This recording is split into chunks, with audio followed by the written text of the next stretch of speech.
지금 인사 관련해서 좀 주목하는 부분이 있으시다고요. 네네. 예. 제가 인사 관련해서 처음 이제 문제 제기했던 것은 페이스북, 텔레그램 이런 걸 쓰다 보면 새로 폰을 바꿨거나 또는 탈퇴했다가 다시 들어오면 그렇죠. 여기 뜨잖아요. 예. 그리고 그 어플 중에 이제 뭐 리멤버라는 어플 이런 데 보면은 이제 새로운 어떤 직장을 가고 그러면 일촌 연결돼서 뜨기도 하잖아요. 예.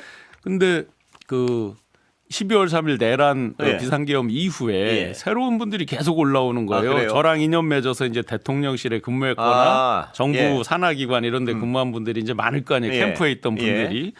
그래서 이거 막판에 너무 이거는 알박기 인사를 하는 거 아니냐라고 해서 집중해서 봤는데 아니나 다를까 이제 몇 가지 특징들이 있어서 제가 문제 제기를 하는 궁금합니다. 것입니다. 예. 그러니까 어떤 패턴이 보인단 말씀 아니세요? 예, 대표적으로 이제 그 여기서 저희가 하나 주목해 볼 게 박근혜 정부 때 2017년 탄핵을 당하고 약 4개월 가까이 이제 황교안 총리가 권한대행을 했잖아요. 그때 무려 48명이나 이제 인사를 했어요. 일종의 장급 기관 장급을. 그런데 놀랍게도 이번에 이제 최상목 권한대행이 지금 권한대행 한 지 얼마 안 된 거잖아요. 그런데 1월 7일 날 인사에 대해서 시행하고 준비하라는 발언을 해요. 1월 3일 체포 1차 작전이 실패를 하고 1월 7일 날 그런 얘기를 하거든요. 그런 뒤에 2월 20일자 기준으로 그때까지 53명이나 지금 공고가 나 있어요. 작년 12월까지는 3명밖에 공고를 내지 않았어요. 그런데 1월, 2월 해가지고 13명 이상 더 많이 공고가 나고 현재까지 12월 3일 내란 비상계엄 이후에 53명이나 공고가 나 있습니다. 그럼 그걸 다 실행한다라고 본다면 물론 인사 수요가 있었는데 못했던 거 미뤄둔 거 뭐 이런 것도 있겠지만 최소한 이런 정도 내란 비상계엄 이런 과도기라고 그러면 웬만한 자리는 중단을 하고 홀딩하는 게 기본이겠죠. 그렇죠. 그게 상식이죠. 네, 그게 상식적이죠. 그런데 지금 53개 자리나 지금은 플러스 알파죠. 날짜가 좀 더 지났으니까. 그게 공고가 나 있다. 그렇다고 보면 이거랑 아주 극명하게 대비되는 게 있어요.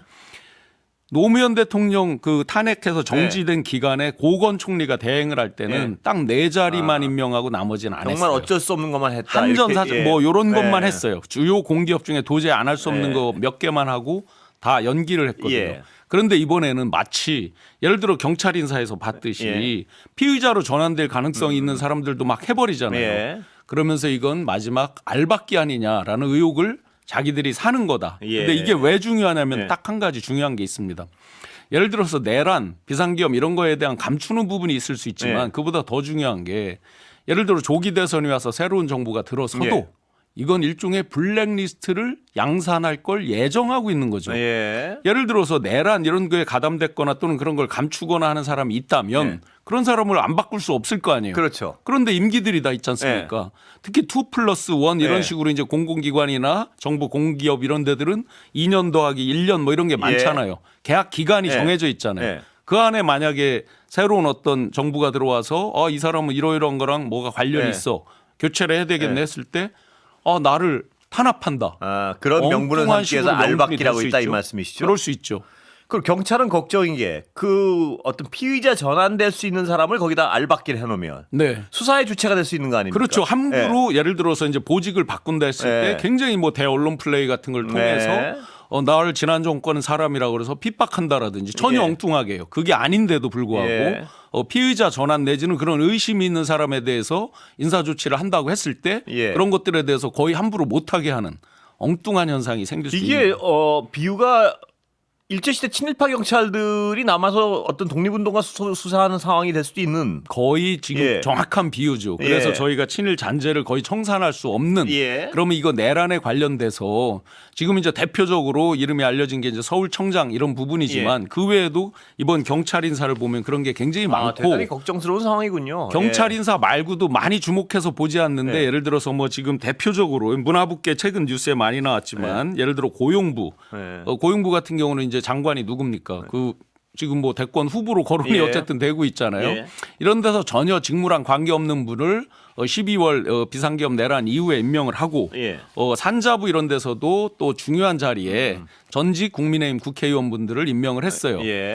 이런 다 사실은 이제 윤석열 정권과 직결되는 사람들 또 주요 자리에 있던 사람들을 많이 포진시켜 놓으면 새 정권이 들어서서 예를 들어 새로운 대한민국 정상적인 대한민국 미래로 가자고 했을 때 과연 그런 것들이 제대로 되겠느냐. 굉장히 그런데 이런 어떤 알박기 인사를 주도하는 사람이 누군가요, 보시기에? 그래서 옥중 인사인가요? 아니면 또 다른 V1, V2라고 불리는 그분인가요? 아니면 뭐 최상목 대행인가요? 제가 보시기에. 법률적인 아주 세부 깊이 있는 건 모르지만 대통령이 직무정지가 된다 그러면 대통령을 보좌하는 기관인 대통령실도 원칙적으로는 정지가 되는 게 맞는 거잖아요. 뭐 노르란 뜻은 아니겠지만 이런 중요한 인사 같은 걸 직접적으로 한다는 건 말이 안 되잖아요. 그럼 하나만 거꾸로 제가 질문을 드려보면 최상목 권한대행이 경찰 인사를 어떻게 합니까?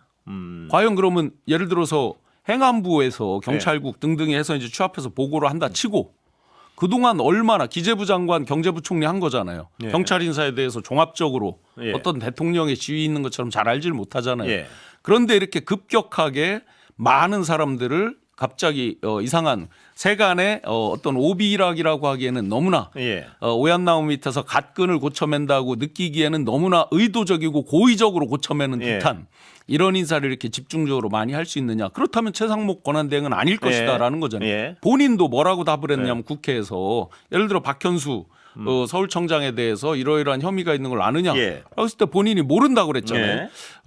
뉴스에도 나오는데 분명히 모른다고 그랬잖아요. 모르면서 사인을 했다? 웃기잖아요. 그렇다면 누군가 이분들을 제청을 하고 실질적으로 이분으로 하자라고 결정 내리는 사람이 따로 있다는 거. 누구로 의심하십니까? 호암마마 있잖아요. 그 누구도 검찰도 아직까지 입에 수사 보고서에도 이름을 거론하지 지금 못하는 저기 혼자 앉아 계신 분. 호암마마 꽃감인가요? 그분을 의심하시는군요. 아무래도 이게 의심을 제가 하는 게 아니라 수많은 언론에 이미 나와 있죠. 그러다 보니까 기존에 이제 인사비서관을 했던 이원모 지금 공직기강 비서관 등등에 대해서 민주당 의원께서도 지적하고 한 게 언론에 이제 나와 있더라고요. 그런 식으로 의심을 하게 하는 거 과연 이것들을 의심한다라고 해서 욕할 수 있느냐? 합리적으로 자 내란 이 어떤 우두머리와 함께 주요 종사 내지는 또 단순가담 어디로 분류될지 모르지만 의심의 여지가 충분히 있는 사람들을 많이 했기 때문에 숨긴 인사시키거나 오히려 제가 여기서 대표적으로 패턴 하나만 말씀드려 볼게요. 예를 들어 박근혜 정부나 MB 정부 때 특별 감찰반에서 활동했던 분들 하고 있는 분들 예를 들어 이제 감찰에는 주로 어떤 게 있냐면 공직기강이라든지 민정이라든지 총리실에 또 민정이 있거든요. 거기도 60여 명 이상 있어요. 하경 공무원들이 이런 분들이 지금 승진을 하고 있잖아요. 그럼 누가 봐도 이런 분들은 이번 비상기업 내란과 분명히 관련 있는 분이 있을 수도 있는데 의심이 들잖아요. 그런데 다 승진 인사를 하잖아요. 거기에다가 경무관 이상 30명을 했잖아요. 호남 분이 한 명도 지금 승진 못했다는 거잖아요. 그러면 우연의 일치치고는 인구 비례로 보더라도 도저히 안 맞잖아요. 호남 사람이 어떻게 30명을 하는데 한 명도 안 되느냐. 그럼 이것은 누군가가 처음에 단계에서부터 배제해야 된다라는 뭔가 있었지 않았는가. 그런데 재밌게도 경찰 인사 전에 중간에 한번 찌라시가 세게 돌아서 그게 말이 많이 나온 적이 있어요. 경찰 인사에 대해서 어느 특정 지역에 대해서 배제하는 류의 글들이 돌아서 저 캡처해 놓은 게 있습니다. 이런 것들이 다 전체적인 의심을 자초했다. 그렇게 보면 너무나 많은 우연들이 겹치다 보니까 합리적으로 그 정점에 누가 있다 이렇게 의심이 되는 거죠.